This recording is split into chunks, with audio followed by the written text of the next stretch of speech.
Welcome back to the 84th episode of the BatChums podcast. I'm Drew Leiter, and joining me tonight is my co-host, the man, the myth, the new legend, Mike Gordon. Howdy. How do we know you're the real Mike Gordon, not just some robot? Some robot. Well, you don't. But I promise you that nothing that look, we should make it clear to all viewers, all listeners that none of this that you're seeing or listening to, as far as the Bat Chums goes, is done with AI because we are, yeah, we don't claim to have any sort of intelligence whatsoever. when we are making these. So there's no AI use here. There's no even I using here. It's just Drew and me. All right, so this is Batman Season 2, Episode 48, The Joker's Epitaph.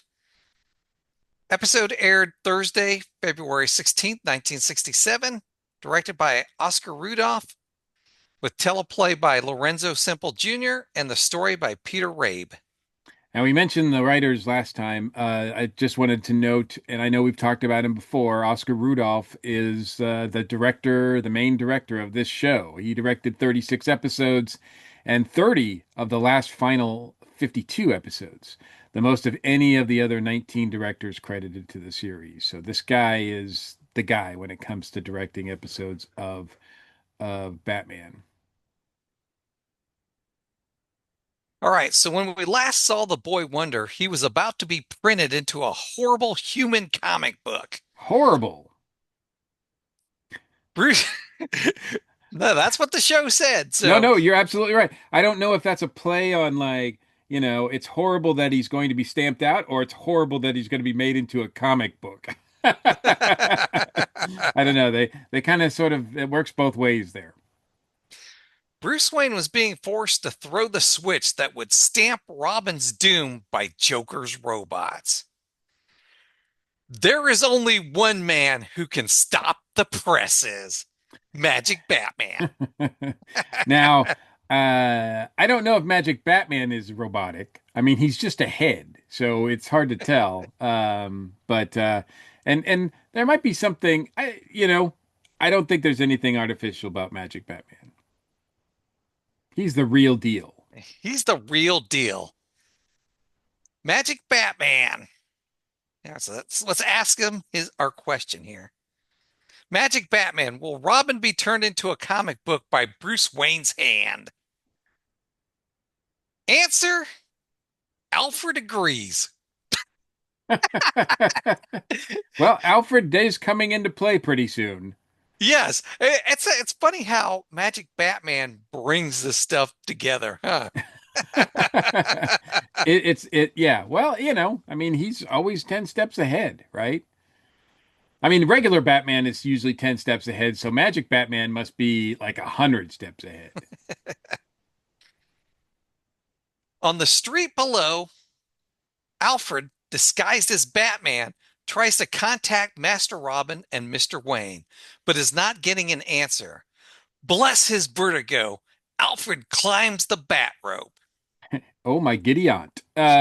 He okay, so Alfred climbing the bat rope to the side of the building is visually one of the most hilarious things that this show's ever done.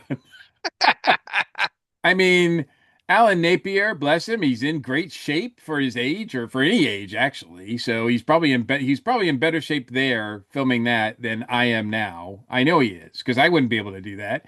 Um, and but he is like thin as a rail.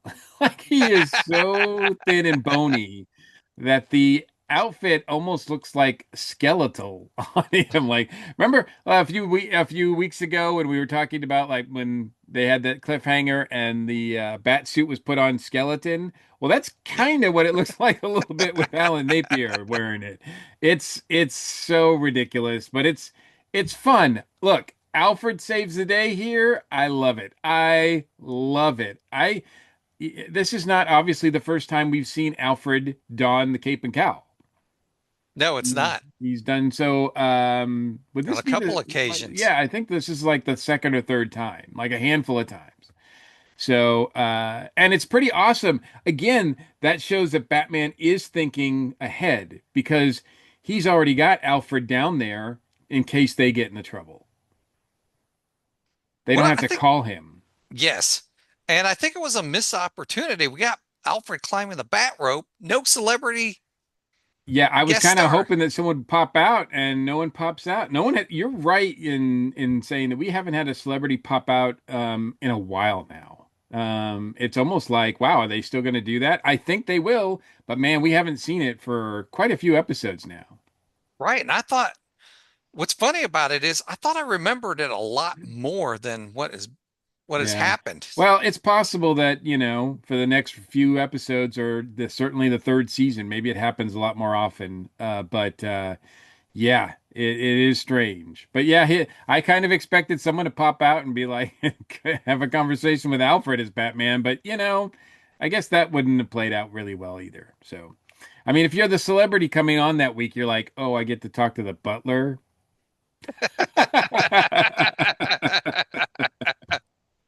But it's a lot of fun here. Bat Alfred climbs through the window, warning Joker to unhand Mr. Wayne using a disguised voice. Bat Alfred throws some bat gas pellets, and the room fills with blue smoke. Yeah. This is odd here because, well, you have to suspend your disbelief a lot because the Joker and them are actually believing that it is Batman, even though physically it looks like no way is that the real Batman. Um, and usually fisticuffs ensue, but not in this case. I don't know. Have we ever seen bat gas used before like this? I was thinking maybe once, but I But can't recall. I thought It I it it is kind of cool because we've noted several times how Alfred gets gassed. Here he's doing the gassing. yeah, he gassed himself. He's gassing other people. Have some bat gas. I'm tired of being gassed. Poof. So that was pretty awesome. And yeah, that's it's a pretty cool visual. But as you're about to point out, they run away, which is kind of strange because, usually there's fisticuffs, but in this case they're like, let's get out of here. Joker shouts to his robots, "Robots, now hear this. We who laugh and run away live to laugh another day." It's a fun line, but it's like, do robots really care about gas? I don't think they would, but anyway. Joker, Josie, and the robots flee to the secret elevator. Mr. Wayne chases after him, but the door closes in front of his face. Bruce runs back to the press and unties Robin. Bruce tells Bat Alfred to use the bat fan to clear the bat gas. It's almost a tongue twister. Yeah, well, it's a strange thing, but and I also did wanted to point out too, it is a really kind of interesting moment that Bruce is trying to fight off the robots who have him trying to pull the lever or trying to force him to pull the lever, and he's fighting back with all his strength. Now, the robots are using super strength, I think, and he's still fighting them off. So that just goes to show you. But he tells Dick, he's like, "I'm sorry, Robin, but I'm doing everything I can." And Robin's pretty cool about it. He's like, Mr. Wayne, I know you're trying. But it's kind of a cool scene between there. But it's again showing that if Robin's life is at stake, Bruce, aka Batman, can implement super strength like he does with the giant clam, when he lifts that up with super strength, and here he's fighting off two strong robots to try to save his ward. So that's kind of cool. I like that. I like moments like that. Now, one of the other things that was cool is when he ran towards that elevator, I noticed that the cutouts in the wall or the little hallway there were different shapes of playing cards. That Oh was yeah, pretty right. cool. Yeah, yeah. There was a lot of like really cool, interesting things in the background, like little comic panels or things, that playing cards, that kind of thing. The set designers are just, man, they are the unsung heroes of the show because they make it look really, really fun. They do. Robin tells Alfred he was great. He even sounded like Batman. Bruce reveals that it was his own voice, and he reminds Robin of his lessons in ventriloquism. Yeah, that kind of, you know, gives takes a little points away from Alfred a little bit, and I don't think that was warranted. They should have let Alfred just do that, but instead, Batman's got to take the credit for it. Because look, I mean, it's one thing to throw your voice, but we actually saw Alfred moving his mouth to say those words, and there's no way they coordinated that ahead of time. Holy bankruptcy! Bruce reveals that the Joker made off with the document he prepared appointing Joker as an officer of Gotham Bank.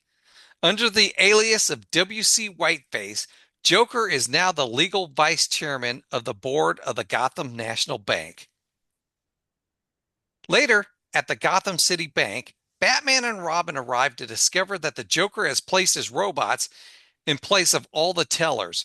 Robin asks if Bruce Wayne has the power to fire them. Regrettably, not. The vice chairman has complete control of personnel according to the charter. The Joker greets the dynamic duo, asking if he can offer them a small Batcave improvement loan. Batman. I love that line because the way, I mean, it just sounds, in the script, it's just simple, like, do you need a small bat cave improvement loan? But because of what happened in the first episode, I love the way that Cesar Romero delivers that line because he says small bat cave because he got fooled in the last episode by a small bat cave. And so I love the fact that he sort of uses that and phrases it in a way that it could be either way. It's a small loan, or he's referring to the small bat cave that he got fooled by, and he's kind of petty about it. And I love that. Man, Caesar's just so good. Batman declines. They are here in search of criminal activity. Batman asks Mr. Flam if anything is amiss, but Mr. Whiteface has this branch in apple pie order. Holy stomach, holy stomach ache! Some sour apple pie. Oh, Robin. Yeah, and it's just, true to, it's still true today where we see with the multiple corporations using AI is that, if they can you have automated tellers or if they can have automated things rather than hiring people, they will be glad to do so. Mr. Flam reveals that their midday audit was correct to the penny. Batman and Robin leave the bank. Robin wonders what that twisted, mocking fiend is up to. Batman believes it is all too obvious. He is playing honest to set the stage for his criminal coup. Suddenly, Joker and Josie exit the bank. Batman asks Mr. Pasty Whiteface where they are going. Joker laughs, telling Josie, don't they wish they knew? Pasty white face. She doesn't get a lot to do. Well, she'll have some moments here in a little bit, but she's pretty maniacal. Like, like out of all usually some of the malls are kind of like, like, hey, I don't like killing, or this is kind of messy, or they even fall. We've seen them many times, fall for the dynamic duo in some way, so they don't want them harmed. But man, this girl seems pretty ruthless. In some cases, she's almost more ruthless than the Joker is in some of these moments. Joker scoffs, calling Batman an impertinent, an impertinent flying rodent, revealing that Miss Miller and he are off to see his associate Bruce Wayne on a matter of most importance. The Joker and Josie hop into the Joke-mobile and drive off. So noted that it is the Joke Mobile because Robin does call it the Joke Mobile as well. So it is not a miscue in the first episode or whatever, it's actually listed as a joke mobile. Robin suggests that they arrest the Joker. He bets the Joke Mobile violates 50 sections of the Gotham State Vehicle Safety Code. Batman tells Robin not to be foolish. It is far better that they eavesdrop on Joker's unscheduled meeting with millionaire Bruce Wayne. That is a strange thing to say. They eavesdrop. He's Bruce Wayne. They don't need to eavesdrop. They're going to be right there. Um, it's a very bizarre comment that he makes there. The second time I saw the episode or whatever, and during this watch, I was like, that just strikes me as odd. We will eavesdrop on Bruce Wayne. I'm like, that's you're eavesdropping on yourself? Like, how does I think Batman might need some psychiatric help, which we'll get to in a little bit, maybe. Batman and Robin rush back to the Batcave. Going up the poles via the compressed steam bat pole lift, Batman and Robin transform back into Bruce Wayne and Dick Grayson. We don't see that often, but man, I think this time in when it was used, it was really cool. I mean, Yeah. they pull up in the Batmobile, they go right to the poles, goes right up, shoots them right up, and we actually see. I don't know if we've seen this before, Drew, but we've seen like the way that they see the study kind of open up, the wall open up, and they hop off the pads and they're all dressed and everything, and it's like that just it was so smooth Hmm. that like we've seen it 100 times, but we don't actually see it that often, and I thought it was pretty cool. Right. We've always seen them go down, not coming up very often, hardly at all. Right. And and and if we do, it's usually like Bruce by himself or something. Yeah, It's like they split up. we've seen Bruce do it by himself, or we've seen them say like go, well, they'll go up, but then I don't think we've seen them actually go into the study. We've actually cut to somewhere else in the manor and they pop up or something. I don't know. I just the visual looked really smooth to me this time, for some reason. So it looked cool. Yeah. Alfred is dusting in Bruce Wayne's study. Bruce Ah, tells Bruce tells Alfred that they are expecting callers, but show no emotion when they arrive. Just usher them in. Later, Joker and Josie arrive at Wayne Manor with a tape recorder. Joker plays it to reveal Bruce Wayne confessing that he foolishly succumbed to the temptation of speculation with the funds of the Wayne Foundation, and the results were catastrophic. Bruce tells Joker to stop it at once. Dick asks Bruce how he could, or Dick asks Bruce how could he? Bruce replies, "Temptation, Dick. A sudden drop in the stock market and a search for an easy way. It's ruined stronger men than himself." I think also, we've commented that, Burt Ward's acting is kind of limited, but here he's actually, I mean, not to get too layered on it, but he's actually playing Dick acting. Like Dick is acting because Dick already knows, and Dick knows that the claim is false or whatever. But he acts. I mean, he only has that, I guess, one speed, so he actually acts like he's surprised. Like Bruce, how could you? Like it's like, but he does a pretty good job at it because, it's believable that he's like hearing it for the first time here, and I thought that was pretty cool. Yeah, that was pretty good. Joker wants to blackmail Mr. Wayne. Unless Mr. Wayne wants that tape confession sent to the authorities, he will lure the dynamic duo into a trap and deliver him the lifeless corpses of Batman and Robin. Bruce Wayne may be a crooked embezzler, but he's not a killer. Since the murder of his parents by dastardly criminals, violence has always felt deeply wrong to him. I think this is only the second time in the entire run of the show so far that we've talked about his parents like that. Yes. Yeah, there was one time early on in the first season that he mentions it, and then he mentions it here, and I was like, "Wow, that's striking." Whenever he talks about his parents and being brutally murdered, it's like, "Oh man, there's something to this. It's not just a like fun thing that he does." And yeah, I think Adam West is really good when he delivers that. Yeah. And I think it was the very first episode they talked about it. It was sometime in right in the beginning, yeah. And I think maybe the only other time it might be mentioned was that clock, the episode with that clock or that bell tower or whatever. Gotcha, gotcha. He's mentioned his father before. He's mentioned how his father is a lawyer, which is Yeah. different.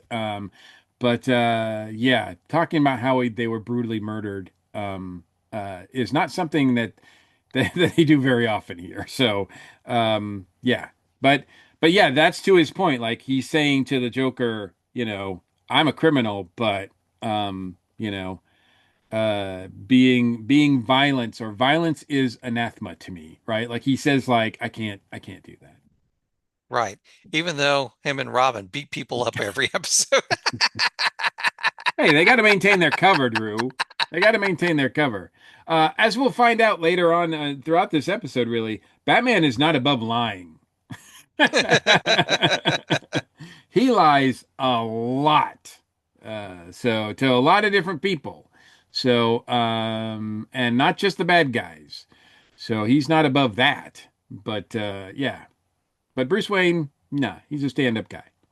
Even if he does submit to temptation occasionally. Josie leans over to Joker and whispers that Bruce Wayne is a milksop. Joker tells Josie to go ahead with plan B. What the heck is a milksop? Oh, it's an old term. I'm not sure exactly. I mean, I know it means a dullard or something like that, but I'm not sure where it originates from. But yeah, it's not a term that folks use much anymore. So I don't know where the definition comes from, but it is yeah, someone who is not very courageous. Suddenly, Josie pounces on Mr. Wayne, calling him I mean, Brucey Pie. it is sudden. It is a sudden pounce. She plants a big kiss on his lips. Joker announces that his pretty protege, Miss Miller, has just consented to marry him. Didn't know that a kiss meant that. Well, she did just say yes a bunch of times as she kissed him. And the more I'm thinking about it, because we raised this point earlier about Batman actually getting kissed, I think we've seen Bruce Wayne kissed before, or get kissed, or kiss women. I don't know if we've seen Batman kiss a woman before. So, a little bit of difference there. I could be wrong. Our listeners and viewers will definitely let me know if I am. But yeah, I can't think of a single instance where Batman in the suit has gotten kissed, but we've seen, I think even in the movie, Miss Yeah, Kitka and everything. in the movie, I think it's Bruce that does the kissing. But it is as Bruce. It's not Yeah, as Batman, right? it's not as Batman. Right. I'm trying to think back. I can't remember Batman kissing anybody either, except for Marcia, Queen of Diamonds in the Penguin movie episode. Oh, right, right. That's why we were talking about it because we were like, that's the first time I think Batman has kissed or been kissed or yeah. And they don't even show that. We sort of like it's sort of framed in a way that block it as if it's like, oh, we can't have Batman kissing. And so very strange. But yeah.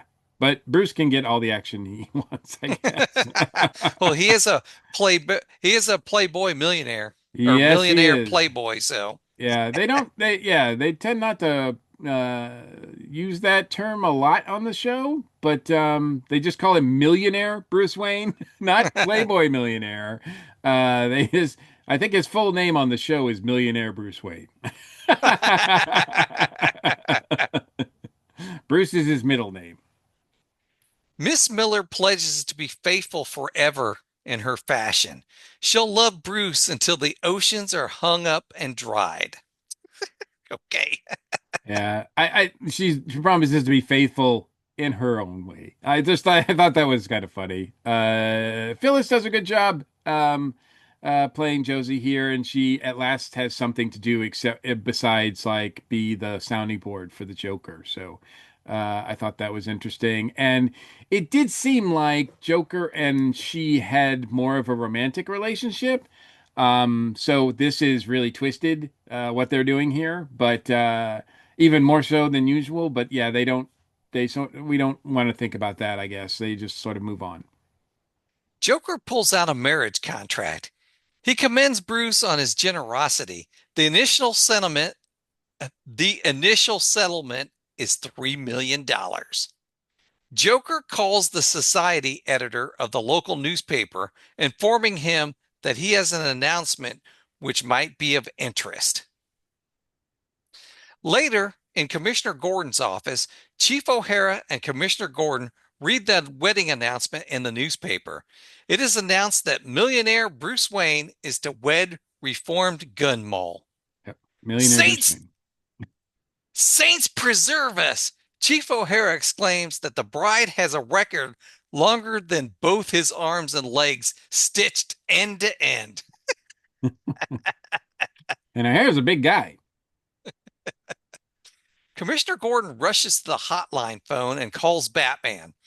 Batman explains that love is blind. Bruce Wayne is over 21. He fears there is nothing they can do. Holy madness! Batman, I don't dig this.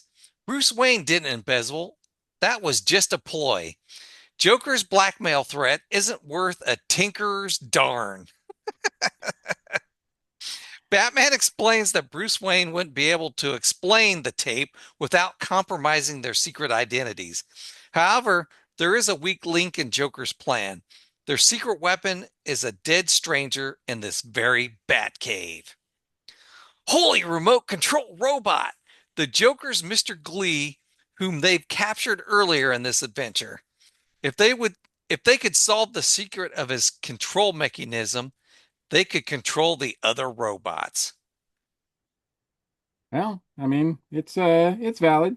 We're using bat logic again, but okay. Always using that bat logic. Back at Commissioner Gordon's office, Dr. Floyd suggests that Bruce Wayne is suffering from the well known second childhood syndrome. It is enough to commit him to a mental institution. I'm glad So he can make that diagnosis without actually seeing the patient. so Dr. Floyd, obviously that's a play on Freud, Sigmund Freud. And he's played by Oscar Baregi, I believe is his name. He was around from 1918 and 1976. He did a number of roles, very great working character actor. He's in Alfred Hitchcock Presents, 1956. He's in 3 episodes of The Twilight Zone in the early 60s, including the very powerful Death's Head Revisited, which is written by Rod Serling. That's a very powerful episode where a Nazi war criminal goes back to a concentration camp, and it's in season 3, and it's a really amazing episode. But he really focused more on comedy because even though he had the dramatic skills, he's in The Incredible Mr. Limpet from 1964. He's in an episode of The Monkees, playing a count in 1967. He's in 3 episodes of Get Smart, playing various bad guys. He's in 2 episodes of Hogan's Heroes, playing bad guys. He was in the movie Everything You Want to Know About Sex, But We're Afraid to Ask. He's in an episode of Columbo, and I think one of the last roles he did was he was featured in the movie Young Frankenstein. So, or you've probably seen him in somewhere before because he's been in, I mean, that's just a handful of things that he's done. But yeah, he shows up quite a bit, a lot. And so yeah, he's got a kind of fun role here. Saints be praised. Mr. Wayne was definitely mentally incompetent when he appointed the Joker to his bank. The poor fellow's irrational behavior threatens the entire financial structure of Gotham City. I don't know about that, but The police here seem to be really proud of themselves for thinking of this taking this line. I don't know if they actually believe that he's schizophrenic, but they are trying to figure out some way to stop him. So this is the way that they're going to go.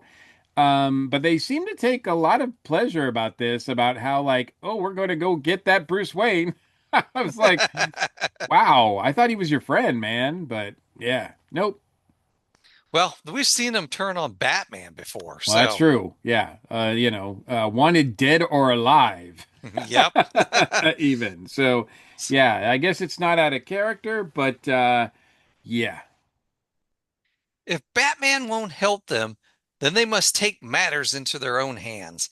Commissioner Gordon orders Chief O'Hara to alert his anti-lunatic squad and bring in millionaire Bruce Wayne in a straitjacket.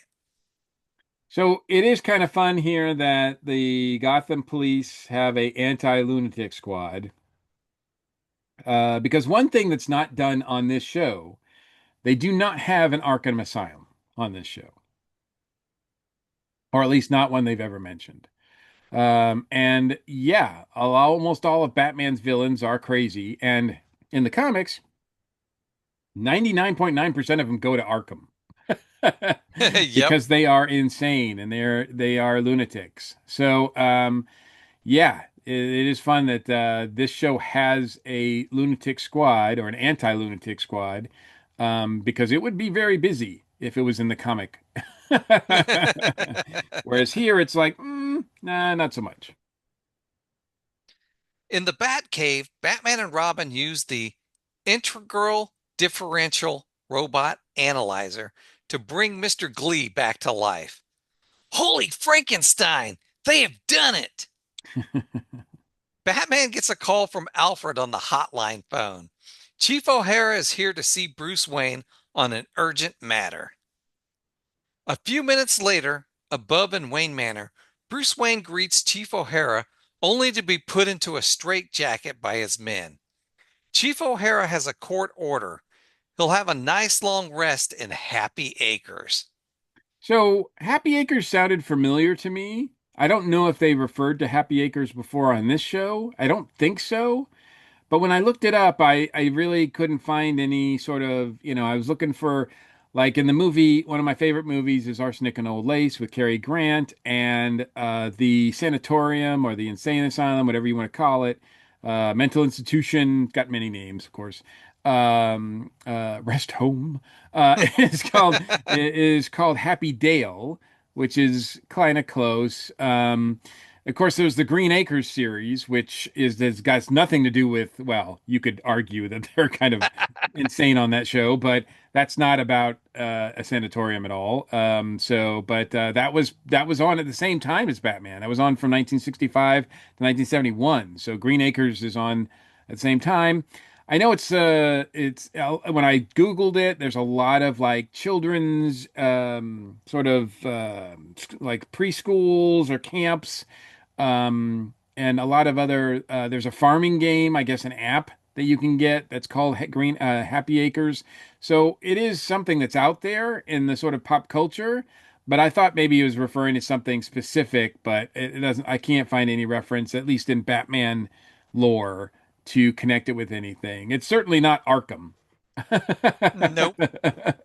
So, uh, I did, yeah, I did think that was kind of funny. Hey, there's also another Acres you forgot. Millionaire Acres in the Game of Life. What is, what? If you ever played the Game of Life, there's Millionaire Acres at the end. Okay. I guess I haven't played that in a long time. Holy stew pot! Alfred informs Robin that Mr. Wayne has been taken in a straitjacket. Sorry, I'm laughing because I went way off. Maybe I went to the Happy Acres going off on a tangent there. By the way, I just while we're on the note of talking about that, I just looked it up too because I was just curious because we mentioned how Arkham Asylum's not referred to in this show. Arkham Asylum didn't enter the comics until 1974. Oh, wow. So it's about I 10 thought it was, years ago from there. So there was no Arkham Asylum prior to that.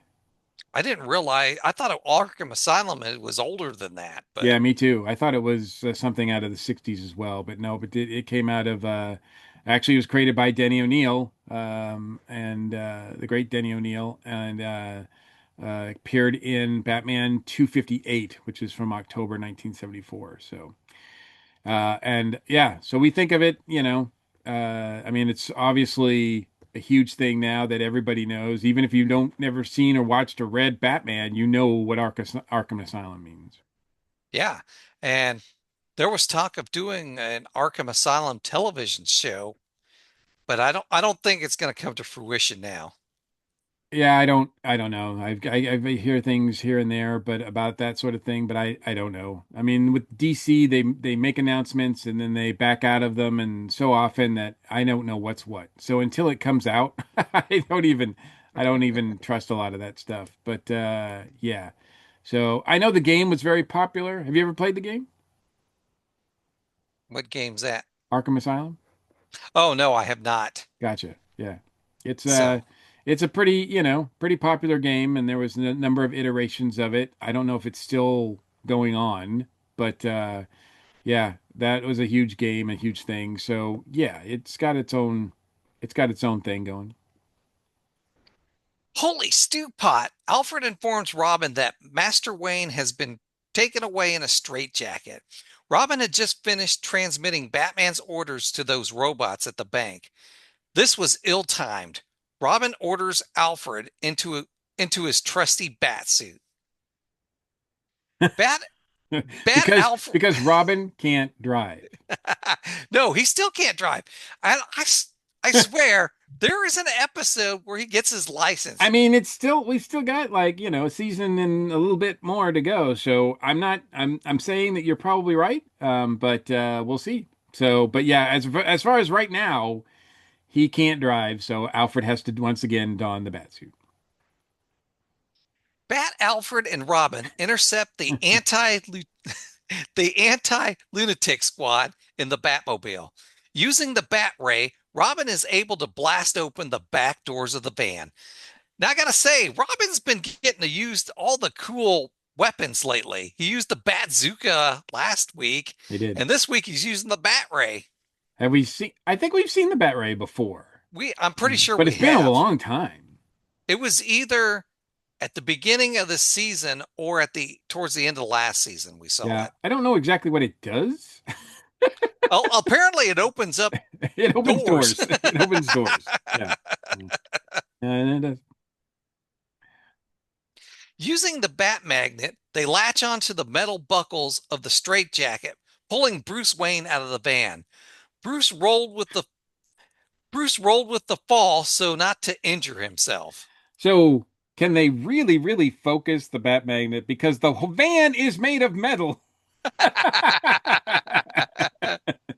So the fact that they can isolate the buckles and just get that, and really it just looks like he falls out. And we've seen Bruce as Batman, or just as Bruce. Actually, we've seen him as Bruce Wayne fall out of a van before. It was he was He's in the King Tut episodes. yeah, it was when he was going to go over that cliff, if I Yep. remember right. Yeah. And I So, think it was Bruce Wayne then, right? He wasn't Batman then. no, he was Bruce Wayne, so Yeah. So this is not the first time we've seen Bruce Wayne fall out of a van. nope. Robin gets Bruce out of the straitjacket while Alfred grabs Master Wayne's batsuit from the trunk of the Batmobile. After a quick change, After a quick change, Batman and Robin zoom off in the Batmobile, leaving Alfred stranded on the side of the road. Yeah. Why couldn't we put the Alf cycle in the I trunk? know this would have been a perfect time for them just to pull Again, the Alf cycle out of the back of the out of the trunk of the Batmobile, but I whatever. yeah, I was kind of like feeling bad for Alfred. Like, thanks for all the help. Bye. See ya. Get your own right back. Yeah, that was kind of crappy of them. I was hoping that yeah, leaving Alfred on the side of the road was not cool. But I did like, Bruce falls out of that van and they have to stop the Batmobile pretty quick. So good thing they got good bat brakes Yeah, no kidding. because they were right close up on him. So. But yeah, and I love the fact that when Alfred gets the clothes out, the bat suit is in a nice garment bag with a bat symbol logo on it, much like this one that I'm wearing, and Alfred's gear is in a little small suitcase. So they did come prepared for that. Maybe with all that stuff, there was no room for the bike, but I mean, that's how Alfred keeps fit. Walk all the way back He's got home. to walk all the way back to Wayne Manor. If he can catch a train, because we know a train goes there. That's true. So maybe he can catch a train somewhere. But I don't know. It looked like he was out. They were out in the middle of nowhere. It does. Maybe he was going through the Wayne, what was it, the Wayne Zoo or the Wayne Yeah, there is a zoo. They do have like some sort of like animal compound. Animal Preserve or something. Yeah. At the bank, Commissioner Gordon informs Mr. Whiteface that Bruce Wayne was not of sound mind when he appointed him to the position. Commissioner Gordon demands that Mr. Whiteface vacate these premises at once. Joker declares fraud, but Josie reminds Joker that they've still got her and Brucey. Suddenly, Mr. Glee shows up at the bank and plants a big kiss on Josie, exclaiming that he finally found his dear wife, Josephine. He's been looking everywhere for her. Holy wedding cake! Batman and Robin arrive at the bank to accuse Joker of aiding and abetting attempted bi- bigamy. This is a weird thing to accuse a criminal of in a kids show. I could just see that conversation. Mom, Dad, what's bigamy? They're like, great, we have to explain this to the kid. Josie calls Mr. Glee a creep and denies that she is his wife. Mr. Glee asks Josie if she forgot their honeymoon at Niagara Falls. Joker leaps up from his seat and grabs Mr. Glee by his jacket. Why, you mechanical moron! What's gotten into you? Suddenly, the other robot tellers start robbing the customers. Commissioner Gordon exclaims, "What is this madness? Am I dreaming?" Josie whispers to the Joker that the robots must be getting orders from someplace else. Robin tells the Joker not to look at them. They just dropped in for their small Batcave improvement loan that he mentioned. Joker orders his robots to ignore all previous instructions and get the dynamic duo. Holy double cross! A fight ensues. Yeah, for superpowered robots, it's a pretty standard fight. It is. The one fun thing about this fight that I noticed is that Commissioner Gordon is standing right there, not helping in any way possible. He's just standing there watching. I'm like, um, you're a police officer. Like you could get in the fray. Nope, nope. He's just keeping an eye on Josie. Batman and Robin take out the robots and rough up the Joker so much he can't remember where he is. Batman explains that the Joker is about to start a journey that he should know well by now, up the river. Robin reveals that they didn't have one darn thing on the Joker until he ordered his robots to try and kill them. There's a lot of references. I don't know who's responsible writing wise for this, but whether it's Peter Rabe or Lorenzo Sepple Jr., but there's a lot of references I noticed in this two-parter to Up the Creek or Muddy Waters or be careful where you dip your oar, that kind of thing. There's a lot of like comments and lines like that within this two-parter, which I don't know exactly what they were going for there, but it does seem like it was a common refrain, especially from Batman. Commissioner Gordon compliments the dynamic duo on the incredible brain work. Batman slaps the bat cuffs on Josie. She tells Batman that if he ever sees Bruce Wayne, to tell him that it might have been fun. Well, and I think earlier, um, I think Bruce Wayne or Batman said something to, I think it was Robin, that there might be some pleasure out of it in this. Like he's like, it might not be all bad. But man, he picks her up And I don't know, that looked like he was using super strength because all of a sudden he just whipped, like picked her up like she was like a feather. Back at Commissioner Gordon's office, Dr. Floyd declares Bruce Wayne's mental recovery complete after checking his reflexes by hitting him on the knee. I don't understand that, but That was whatever. something that I saw on TV a lot. Where like whenever a character would go to the doctor, there would be the knee thing, and it was always like it was usually in comedies, and usually a joke came out of it. A lot of silent movies as well as early movies did that too. They referenced this. I have to say that in all my experience seeing a general practitioner, I have never been hit in the knee with a hammer. Like I don't like I'm like I thought that was going to happen all the time based on the TV that I watched, and I don't think it's ever happened. I think I have had my reflexes checked once. I do remember that. So it's happened to me before. Gotcha, gotcha. You got a bruise? It's like don't do that again. Dr. Floyd explains that without a doubt, the bump on the head after accidentally falling out of the paddy wagon restored Bruce among the sane peoples. Dr. Floyd mentions that he would love to make a similar examination of the head of Batman. The Bruce Fledermaus.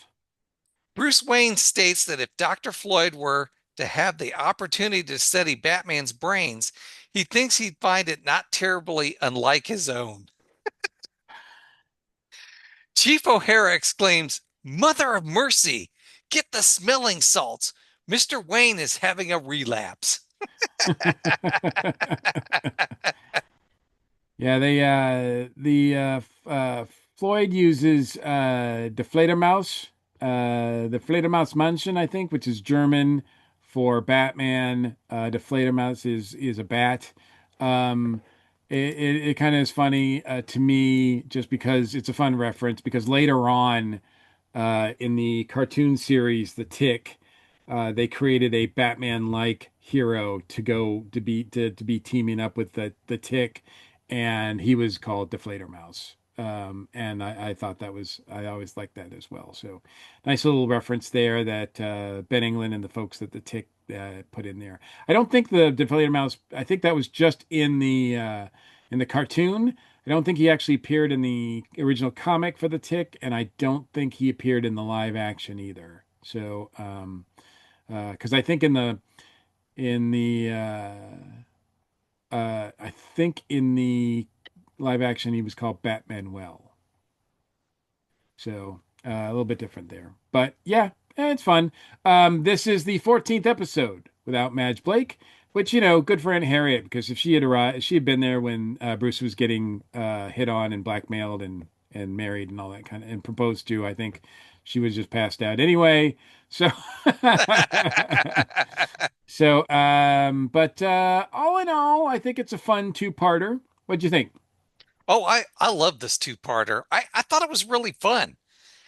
It felt like a fun Joker episode to me. I kind of like this one over maybe some of the other Joker episodes. Ah. So at least that's how I felt after watching this one. Yeah, I mean, it's crazy and Cesar Romero gets a lot to do. He's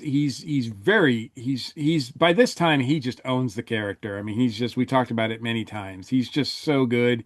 And he was good from day one, but now he just really knows the character inside and out. I like the fact that he's sort of playing him with a little bit of layers. And yeah, and Lorenzo Semple Jr. writes a smart script. As I mentioned, I don't think we're going to get many more from him directly, which is kind of sad. I mean, he's the guy that sort of set the tone for the whole show, and there does seem to be some more depth to his episodes. And they don't go the usual route. This is not a typical episode. Like this is a bonkers episode. You don't know what's going to happen next, which is great. Not only for the Batman series as a whole, but also when you've got the Joker on, you want to make sure that it's kind of crazy. So uh yeah, I like there's a lot to like in this two-parter, and it is a great it is a good one. I don't know if I'd go to say it's one of the best Joker's stories because I think some of the others are really have standout moments, but I thought this one was really solid. Yeah, I thought this one was fun. All right, well, that wraps up another episode. Do you have a shout out, Mike?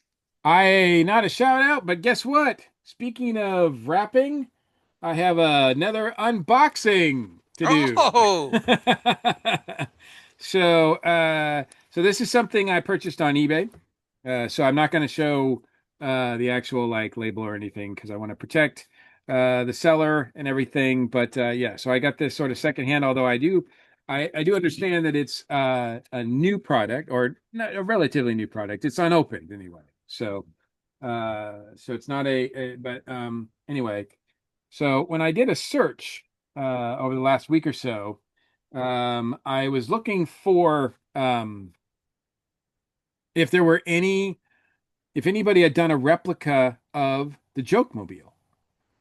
So, I mean, we've seen, I showed when we did our last unboxing, it was the Joker version of the Batmobile by McFarlane, but I wanted to see if this specific Joke Mobile had ever been put on in any sort of form. So I did a search and I did find that that a company called Jada, Jada, I think it's Jada, did a series of die-cast uh, uh, vehicles called Nano Hollywood Rides, and here we go. It is here. They are very small. But you can see that there's a Batmobile up top. Then there's a Bat Cycle. And then guess what? Now they label it incorrectly. They label it as the Joker Mobile, but it is, in fact, we know that it is the Joke Mobile. But there it is. It's very small. These are really tiny vehicles. In fact, like, okay, I have a for scale, here's a Batmobile from Hot Wheels. So you'll see oh that yeah, it's yeah, wow. they are really Those are like small. it's like half the size of that. So yeah, they're very, very small. I don't know. I will probably leave them in the box. Usually I take my cars out and I like playing with them. So, but these I think I'll just leave in because they're so small. I'll probably lose them. So, so yeah, but they are, I don't know, I don't see a date on here, so I don't know when they originally were released. Oh, 2020. Here it says 2020. So yeah, they're only like a few years old. I don't know how many more of these that they made. I haven't really looked into the exactly how many more vehicles might be available. I think it's really cool that they've got the Bat Cycle though, too. Yeah, that is pretty cool. So I don't know if you guys can, for the viewers on YouTube, there's a more of a closer look, even though it's kind of out of focus, sorry, of the vehicles. But yeah, so that is the Joke Mobile, and as far as I know, that's the only version that has been issued and released, licensed. So that's kind of cool. That is cool. So, and it is part of, yeah, their Batman 60s series. So diecast series. Oh, they look like they're pretty fun. So, but like I said, if I bring these out, I know I'll lose them. All it'll take is one for one of the cats to find it, and it'll be gone. So, but and the packaging's fun on there too. I like how Batman and Robin are kind of scaling up there. Uh, kind of fun stuff there. So, good stuff. And yeah, I uh I recommend this company and these products. So pretty cool. But you can find them at a pretty reasonable price. I did These were not like too expensive. So you can find them per a good price. So they're not really like hugely collectible right now. That could change. We're trendsetters, Drew. So, when we start talking about something, the price goes up because the demand is there. But no, I'm just kidding. Nobody pays attention to us whatsoever. All right. And for my shout out, this is the last of the birthday gifts. Oh, the last of the bat swag, the birthday bat swag. Here we go. Ooh, So these are collector glass sets. nice. So we've got Superman, Wonder Woman, Batman, and Green Lantern. Yeah, very nice. So pretty cool. And I decided I'm not taking them out of the box. I don't know how old these are, Gotcha. but Might say something on the back because this my product here says has a little date, a little copyright date on the back. But does it say like a company that makes those? hang on, there's label, there's something on the back. And this box is a little beat up, so Gotcha. I Well, got I'm it glad. I got it second hand, but Yeah. I was happy it was still in the box. Yeah. Well, I'm glad the glasses are intact. All right, I Are got to they pull actual out glass or are they plastic? their actual glass. Nice. That So reminds me of the back in when we were younger, the fast food chains would put out glasses with comic book characters and cartoon characters. And it that does that say was it's always pretty cool. it does say it's dishwasher safe, Oh, cool. but I probably wouldn't put them through the dishwasher. Probably fade the pictures. I think after a while they would, yes. It's made by Vander LLC Okay. in Utah. Oh, Gotcha. made in China. So the company is out of Utah, but it's made in China. No, that's typical. I don't see. I think the cars were probably made in another country as well. They've got a lot of yeah, made in China. It does not have a date on here. So I don't know how old that is, but it's pretty cool. Yeah, nice collection of Justice Leaguers there. Yep. You got your I got the Trinity plus Green Lantern. So, which I know you're a big Green Lantern fan. oh yeah. So uh we I mean I we've never really talked about it before, and I know we're sort of running low on time and whatever, but I mean I would assume Batman is your one of your main superhero favorites, right? Yes, he is. So who's right underneath him? Probably I'd probably have to say Green Lantern at this point because Okay. I Okay. really like Lantern.